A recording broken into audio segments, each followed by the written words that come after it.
சரி, இப்போ திருமணம் முடிச்சு வாழ்ந்துகிட்டு இருக்கிறோம்ல, இதுக்குள்ள தேவ சித்தம் இருக்குது. கணவன் எப்படி இருக்கணும், மனைவி எப்படி இருக்கணும், பிள்ளைகள் எப்படி இருக்கணும், வருமானம் எப்படி இருக்கணும் என்று தேவ சித்தம் சொல்லப்பட்டிருக்குது. எதாவது தெரியும்?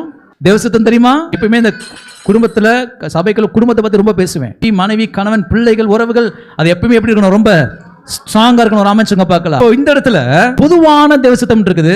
அந்த பொதுவான தேவ சித்தத்தை நான் என்னுடைய தனிப்பட்ட வாழ்க்கையில தெரிந்தெடுக்க வேண்டும். உதாரணத்துக்கு நான் சொல்லுகிறேன். தோட்டத்தில் இருக்கிற எல்லா விருட்சத்தின் கனியை செய்யலாம், நீங்க புசிக்கலாம், இது தேவ சித்தம். ஒன்றை புசிக்க கூடாது, அது தேவ சித்தம். எதை புசிக்க கூடாது? நன்மை தீமை அறியத்தக்க விருட்சத்தின் கனியை புசிக்காதே, டோன்ட், அது தேவ சித்தம். அந்த டோன்ட்ல போய் என்ன செஞ்சக்கூடாது? கைய வைக்க கூடாது. வச்சாங்களா இல்லையா? அப்ப தேவ சித்தத்தை நம்ம சில நேரங்களில் மீறவும் வாய்ப்புகள் உண்டு. தேவ சித்த ரிஜெக்ட் பண்ணவும் வாய்ப்புகள் உண்டு. அப்படின்னா தேவன் அந்த தனிப்பட்ட விதத்தில் நீங்க எடுக்கிற தீர்மானத்தில், தனிப்பட்ட விதத்தில் நீங்க விரும்புகிற விஷயத்தில் அவர் என்ன செய்கிறது இல்லை. ரொம்ப கவனமா. ஆகதான் ஜெபிக்கும் பொழுது என்ன சொல்லுவோம்? உம்ம சுத்தம் பரமண்டத்தில் செய்யப்படுகிறது போல பூமியில. அப்படின்னு அர்த்தம், என் மனசுக்குள்ள நீங்க என்ன விரும்புறீங்க ஆண்டவரே, என்னை பத்தி நீங்க என்ன நினைக்கிறீங்களோ அதுக்கு என்ன செய்யறேன், நான் சப்மிட் பண்றேன், நான் அதுக்கு அர்ப்பணிக்கிறேன், அதோட என்ன மெர்ஜ் பண்ணிக்கிறேன். இங்கதான் அநேக விசுவாசிகள் தவறு பண்ணிக்கிறார்கள், மெர்ஜ் பண்றது இல்ல. இவங்க தங்களுடைய ஓன் ஐடியாஸ்ல, ஓன் டிசைர்ல, ஓன் தாட்ஸ்ல இருக்கிறனால தான் அந்த சித்தம் அப்படிதான் இருக்குது. ஃபார் எக்ஸாம்பிள், நன்மை தீமை அறியத்தக்க விருட்சத்தின் கனியை புசிக்காதே, இது டோன்ட் வில். என்னது? எதிர்மறையான வார்த்தையை காட்டில் எப்படி சொல்றது? அப்படி நல்வாழ்க்காக சொல்றாத, தொற்றாத பண்ணாரு. அந்த கனியை செய்யாத, புசிக்காத. மற்ற எல்லா விருட்சத்தின் கனியை செய்யலாம், நீ புசிக்கலாம். அப்போ தேவ சித்தம் என்ன? மனுஷன் ஜீவன்ல வாழணும். எதில் வாழணும்? மரணத்தின் கனி மட்டும் புசிச்சாத, அது தீமை, அது மரணம், அது சாபம், அதுல கை வச்சிடாத சொன்னாரா இல்லையா? அவ மனுஷன் எதில் வாழ வேண்டும் என்று தேவன் விரும்பினார்? சத்தம் சொல்லுங்க, எதில் வாழ வேண்டும் தேவன் விரும்பினார்? சத்தம் சொல்லுங்க, மனுஷன் ஜீவனிலே வாழ வேண்டும் என்று தேவன் விரும்பினார். இப்ப அந்த விருப்பத்தை நான் என்னுடையதாக என்ன செய்ய வேண்டும்? எடுத்துக்கொள்ள வேண்டும். தீர்மானிக்கணும், நான் இதெல்லாம் வாழ போறேன், ஜீவன்ல வாழ போறேன் அப்படின்னு நான் தீர்மானிக்கணும். தீர்மானிச்சது மட்டுமல்ல, அதை என்ன செய்யணும்? விரும்பணும். ஒன்னு தீர்மானிக்கணும். என்ன தீர்மானிக்கணும்? நான் இதெல்லாம் வாழ போறேன். சத்தமா ஏன்?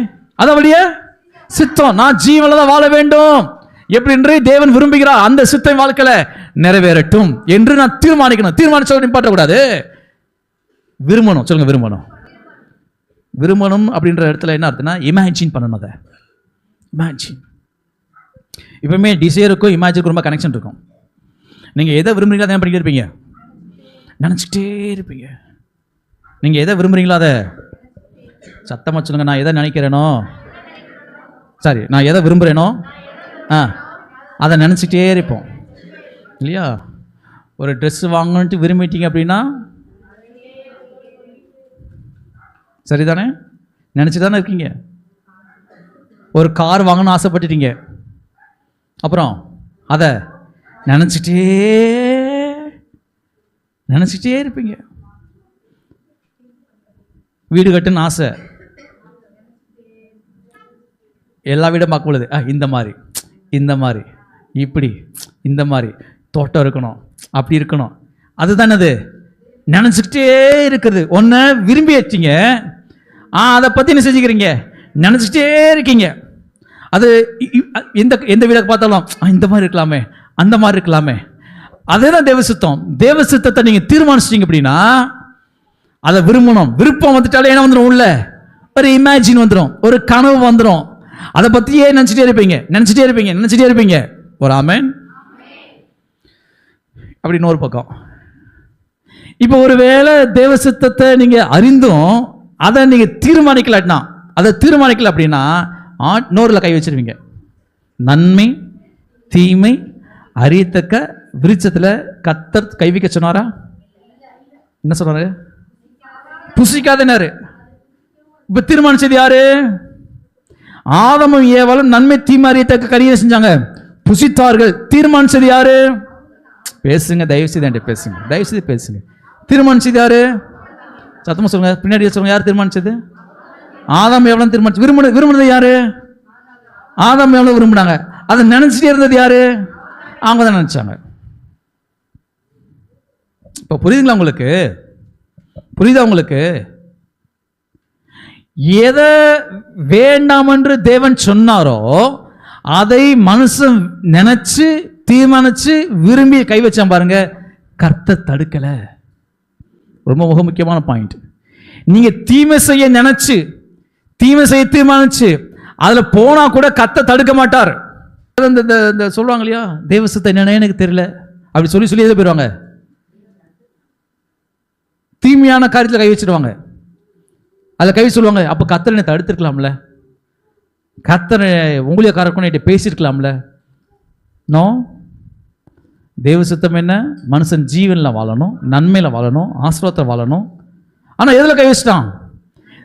தீமையில் கை வச்சதை கர்த்தர் தடுக்கவில்லை. ஏன்னா மனுஷன் தனிப்பட்ட உங்களுடைய விருப்பத்தில் அவர் தலையிட்டு மனசை திருப்புகிறவர் அல்ல.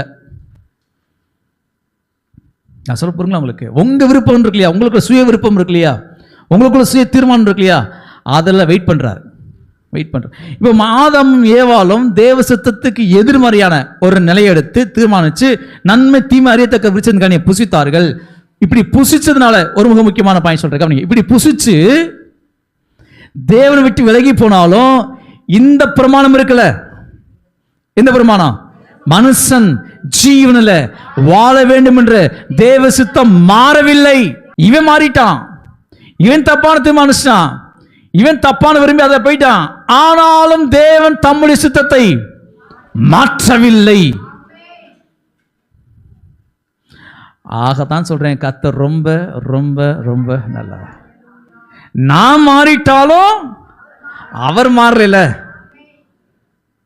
ஆகிய வேதம் சொல்லுது, பரத்திலே உம்முடைய சித்தம் செய்யப்படுகிறது போல விழுந்து போன மனுஷன் விட்டு பின்வாங்கி போயிருந்தாலும் இவன் வாழ்க்கையிலையும் அந்த சித்தம் நிறைவேறும். எந்த சித்தம்?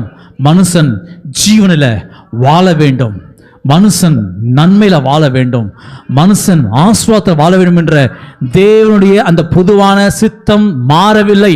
இன்றைக்கும் அது அப்படியே தான் இருக்கிறது.